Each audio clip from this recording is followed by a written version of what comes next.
people are pretending to like it. And they're pretending to like it because it's a very different movie, and it takes in these abstract ideas and abstract symbols, and it tries to relate these human ideas and theories like nihilism or trauma or abuse or, you know, family drama, and they try and use these stupid abstract things to symbolize those things, and they just don't work because they're stupid symbols. Here's an everything bagel, and we're gonna make it a symbol for nothingness and for nihilism. Like, just because the symbol you're using is this weird abstract idea that no one would have expected doesn't make it okay to just make that the symbol for what you're trying to portray. What's up, guys? How's it going? And today I'm coming back at you with another serious talk. We're talking about Everything, Everywhere, All at Once. What a horrible movie. Oh my gosh, I don't even know why it's getting the praise it does. It really annoyed me, and I just thought I'd make a video about it because I know we're kind of late to the game here, but I mean, it's really bad. Yeah, if you liked Everything Everywhere at Once, I do think you are part of the problem with how movies are critiqued these days, how movies are viewed. I don't like it when people like movies like this because it sets a precedent for people to make more movies like it, and I don't want that. So anyway, I just think to start things off, when you have a movie with this premise, Everything Everywhere All at Once, where, you know, everything's possible, any abilities are possible, any powers are possible in this world, you know, any universe, any multiverse is possible, the writers essentially have no guardrails at all, and that's a recipe for disaster. They have no guardrails to base a story on at all. It's always going to take away from the integrity of the plot when there's no guardrails in the writing. In film and writing, it's not something you can get away from. If anything and everything is possible, there's no point. For a movie to work, there's got to be some sort of like internal logic, or you can set the internal logic, but it just can't be anything's possible, whatever, because it's not going to mean anything. There's got to be some like internal logic or like rule set you have to follow, and I think this movie is a prime example of the writers just saying anything's possible, let's do anything, and I'm just so surprised the movie did as well as it did. I think the main sort of portrayal of this, the whole movie, but the antagonist, Jobu Tupaki's like character, her character's lack of rules weakens the conflict. If the villain can do anything, okay, if the villain can do anything, is it even a conflict? I don't think it is.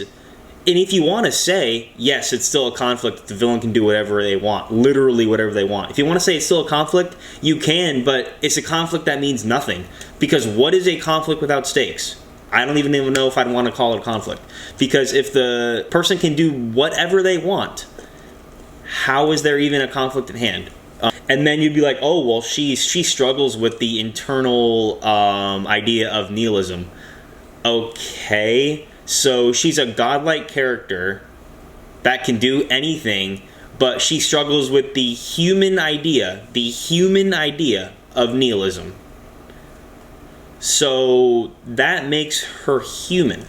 So is she a godlike character that can do anything, or is she human? You can't be both. You can't be this all-powerful, all-doing thing, able to do all this stuff, but you suffer from this little nihilism idea in your head. They counteract each other, and throughout the whole movie, I'm constantly saying, oh, she can do all this stuff, but she has this issue. Oh, she can do all this stuff, but she has this issue. No, you have to limit the character at some point if you want to show them having any sort of struggle.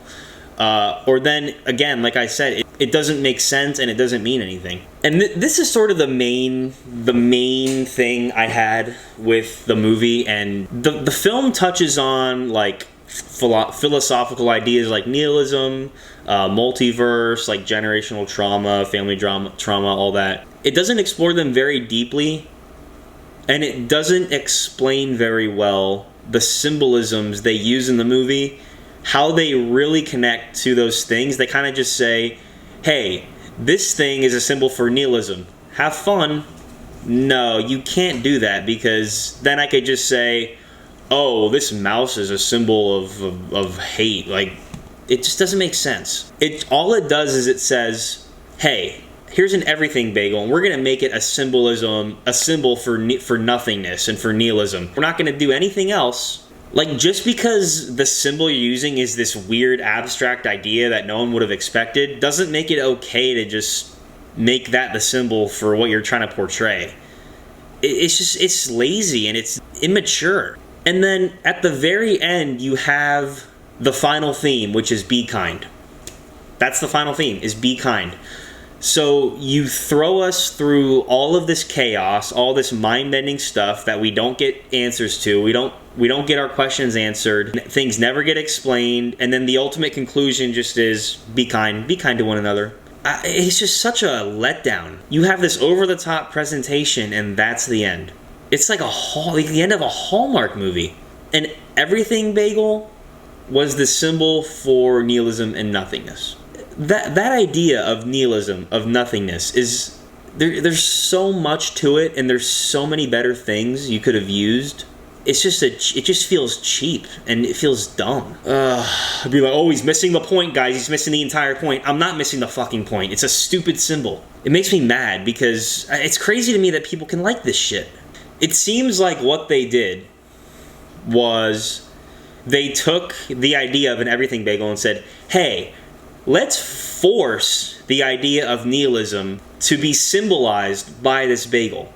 So they started with the bagel, and then they said, how can we fit in nihilism to fit in here? Because it'd be a cool abstract idea. It's a bagel.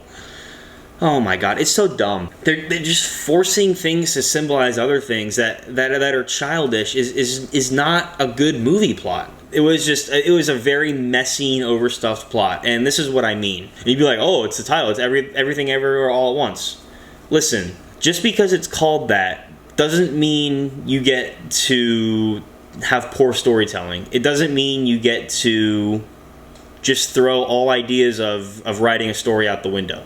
There's a difference between, like, chaos that still feels coherent with the final message and plot, and then unfocused chaos that literally just feels like a first grader is drawing a picture and writing random words on it. And that unfocused chaos dilutes any message, the impact of any message in the movie. Even if you're going to call the movie Everything Everywhere All at Once, has everything. Sure, you want to include all those genres, fine.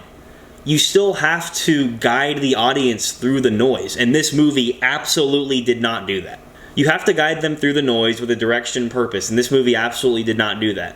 Instead, what it does is it buries any emotional core and stakes under these very childish gimmicks. Like, with a title like this, it's a recipe for disaster already, like I said at the beginning, but you can make a movie like this movie, but make it good. They didn't have guidance through the chaos that then led you to a final theme.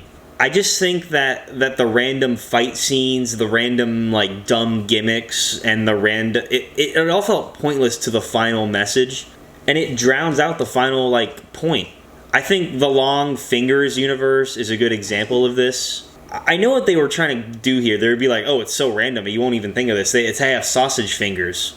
Okay, I get that's a factor, and you wanted to include something like that, but have it tie into the final plot. That did nothing for me. It's just a throwing it in there to throw it in there kind of thing. And that kind of leads me into point 2, which is the overuse of random humor. Gags like the hot dog fingers and like the butt plug martial arts. It's so immature, and it distracts from the more important, like, message, like the family drama stuff that we're kind of shown in the beginning. That's kind of like the overall theme, is like the family drama. It's like butt plug martial arts. Like, how am I supposed to take this movie, like, seriously? You're like, oh, everything everywhere all at once. It could be random. It can be anything. Okay, butt plug martial arts. What are we doing here? Like, did a 14-year-old teenage girl write this plot? Throughout the movie, there's this constant shift between this crude comedy, and then it gets, like, kind of deep, and then it goes back to the crude comedy and gets kind of deep. It's like two different movies in a way. And a lot of people would say, oh, well, that absurd humorness balances out with the emotion. Why does it have to do that? If you want to do that, it has to be finessed in some way. You can't just throw whatever you want in and say, oh, it balances it, because it absolutely did not. This movie's a perfect example. Another thing I didn't like about this film was the length. It's 2 hours. It's over 2 hours. It drags on. You have no idea what's going on. There's no guardrails. There's no limitations to the antagonist. There's no limitations to the universes. There's no nothing. What the fuck am I watching right now? You as a viewer, you could not emotionally invest into any sort of plot branch at all. And then I would finally start to kind of get into one plot, and then it would throw 4 different random details about it, or it would just jump you out of there and take you to another spot before you could even, blink an eye. And it would make you question everything else. A lot of people would be like, it's very clever writing, and it's supposed to be that way because of the title. No, that's sloppy writing, in my opinion. That's very sloppy. And then the way it makes up for this cheapness and this childish gimmicks is the family drama. And what they do is they use that drama to trick you into thinking all the other abstract dumb stuff was profound because of this family trauma stuff, and it isn't. If you detach the family storyline from the plot, what you realize is all the sci-fi, multiverse, sausage finger, stupid stuff, it doesn't do anything to deepen that message.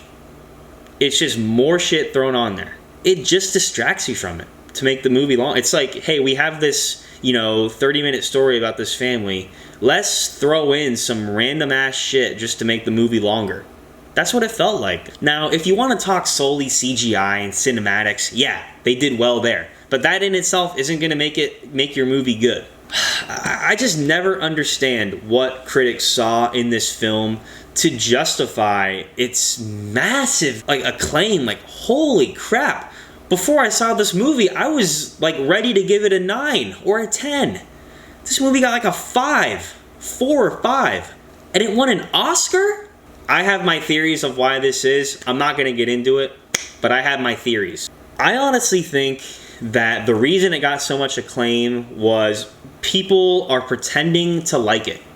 And they're pretending to like it because it's a very different movie, and it takes in these abstract ideas and abstract symbols, and it tries to relate these human ideas and theories like nihilism or trauma or abuse or family drama, and they try and use these stupid abstract things to symbolize those things, and they just don't work because they're stupid symbols. Just because something is abstract doesn't make it automatically good.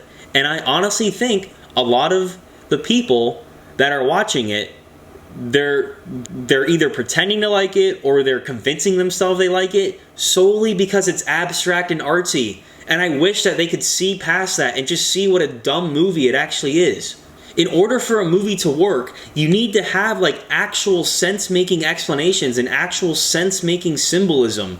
And those symbols need to connect to the profound lesson and theme in the end. Oh, it connects with nihilism. It connects with, because when Jobu Tupaki put all of everything on the everything bagel, it formed a center of nothing. Dude, shut up, bro. What you're a bagel? It's just really stupid. And this movie just tried to take childish ideas, incorporate it into a multiversal movie that tries to explain nihilism, generational trauma, family affairs, and love with childish symbols, tugs on your emotions with the family drama and the drama with the girl and her girlfriend to distract you from the stupidness. And I'm very surprised this movie did this well. That's all I have to say. Let me know what you think in the comments. I really, really hope that another movie this bad doesn't get as acclaimed as this one did, because with this Superman movie getting as acclaimed as it did, and then if we have another movie like Everything Everywhere All at Once, the same thing happening, I'm genuinely worried for the movie business and future movies. Thank you so much for watching, guys. Hit that sub button, subscribe, comment, and peace.